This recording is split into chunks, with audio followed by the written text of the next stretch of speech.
Iran ने Israel के अलावा कुवैत, सऊदी अरब, बहरीन और यूएई पर भी हमले किए हैं। ईरान का कहना है कि वह 6 महीने तक युद्ध लड़ने के लिए तैयार है। उत्तर प्रदेश के मुख्यमंत्री योगी आदित्यनाथ ने कहा कि अगर कोई बेटी की सुरक्षा में सेंध लगाने की कोशिश करेगा तो उसे धरती पर कहीं जगह नहीं मिलेगी। कुवैत में जान गंवाने वाले अमेरिकी सैनिकों को अमेरिका के राष्ट्रपति डोनाल्ड ट्रंप ने श्रद्धांजलि और सलामी दी।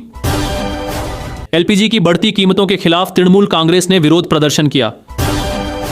प्रधानमंत्री नरेंद्र मोदी ने कहा कि ओम बिरला जितने अच्छे सांसद हैं उतने ही बेहतरीन लोकसभा अध्यक्ष भी हैं। राष्ट्रपति द्रौपदी मुर्मू ने कहा कि यह देश हिंदू, मुस्लिम, सिख और ईसाई सभी का है। उत्तर प्रदेश के डिप्टी सीएम केशव प्रसाद मौर्य के हेलीकॉप्टर की इमरजेंसी लैंडिंग करानी पड़ी। करीब 2000 फीट की ऊंचाई पर अचानक डिस्प्ले बंद हो गया और हेलीकॉप्टर में धुआं भरने लगा। उन्होंने सुबह 10:45 पर लखनऊ से कौशांबी के लिए उड़ान भरी थी।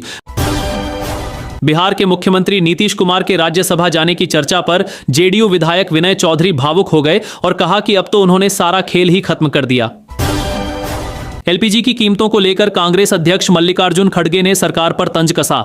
उन्होंने कहा कि 14.2 किलोग्राम वाले घरेलू गैस सिलेंडर की कीमत में 60 रुपए की बढ़ोतरी की गई है, जबकि खाड़ी देशों में युद्ध की वजह से कमर्शियल सिलेंडर के दाम 115 रुपए बढ़ गए हैं।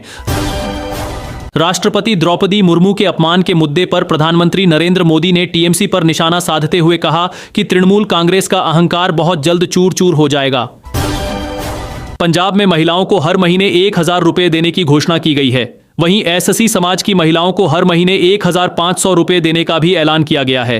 महिला दिवस के मौके पर आम आदमी पार्टी की सरकार ने अपनी बड़ी गारंटी पूरी करने की बात कही। प्रधानमंत्री नरेंद्र मोदी ने टीएमसी सरकार पर हमला बोलते हुए कहा कि टीएमसी की गंदी राजनीति और सत्ता का अहंकार बंगाल की जनता बहुत जल्द तोड़ देगी। उन्होंने कहा कि यह घटना सिर्फ राष्ट्रपति का ही नहीं बल्कि भारत के संविधान और लोकतंत्र की भावना का भी अपमान है, क्योंकि टीएमसी सरकार ने कार्यक्रम को कुप्रबंधन के भरोसे छोड़ दिया। डोनाल्ड ट्रंप ने सोशल मीडिया पर पोस्ट करके कहा कि ब्रिटेन, जो कभी हमारा बहुत बड़ा सहयोगी था, शायद सबसे बड़ा, अब मध्य पूर्व में 2 विमानवाहक पोत भेजने पर गंभीरता से सोच रहा है। ट्रंप ने तंज कसते हुए कहा कि कोई बात नहीं पीएम कीर स्टारमर, अब हमें उनकी जरूरत नहीं है, लेकिन हम ये बात याद रखेंगे, हमें ऐसे लोगों की जरूरत नहीं है जो युद्ध जीतने के बाद उसमें शामिल हों।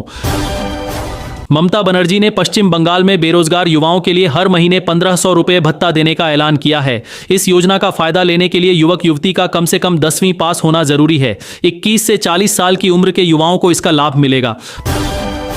ममता बनर्जी ने यह भी कहा कि भारतीय जनता पार्टी इतनी नीचे गिर गई है कि राज्य को बदनाम करने के लिए राष्ट्रपति द्रौपदी मुर्मू का इस्तेमाल कर रही है। उन्होंने कहा कि अगर आप साल में एक बार आते हैं तो मैं आपका स्वागत कर सकती हूं। लेबनान के स्वास्थ्य मंत्रालय के मुताबिक इजराइल के हमलों में मरने वालों की संख्या बढ़कर 394 हो गई है, जिनमें 83 बच्चे भी शामिल हैं। मंत्रालय ने बताया कि कम से कम 1130 लोग घायल हुए हैं।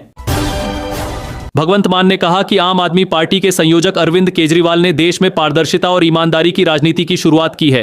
दिल्ली में उनके खिलाफ चल रहे मामलों में बरी होना सच्चाई की बड़ी जीत के रूप में देखा जा रहा है। उन्होंने कहा कि देश में इस बात को लेकर उत्साह है कि हमारी पार्टी जनता का पैसा जनता को वापस लौटा रही है। हम 4 साल के अंदर किए गए सभी वादे पूरे कर चुके हैं और कुछ ऐसे काम भी किए हैं जिनका वादा भी नहीं किया था। निशांत कुमार ने जनता दल यूनाइटेड की सदस्यता ले ली है। पार्टी में शामिल होने के बाद उन्होंने कहा कि उनके पिता नीतीश कुमार ने 20 साल में जो काम किया है उस पर देश और बिहार को गर्व है। अमेरिकी राष्ट्रपति डोनाल्ड ट्रंप ने कहा कि उन्होंने उनके पूरे बुरे साम्राज्य को खत्म कर दिया है और ईरान में अमेरिका का सैन्य ऑपरेशन अभी कुछ समय तक जारी रहेगा।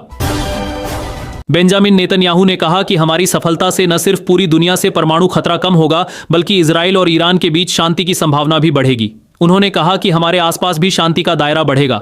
आज हर कोई समझ रहा है कि अयातुल्लाह का शासन पूरी दुनिया के लिए खतरा है। हाल के दिनों में ईरान ने अपने आसपास के 12 देशों पर हमला किया है और हम उन देशों के साथ खड़े हैं।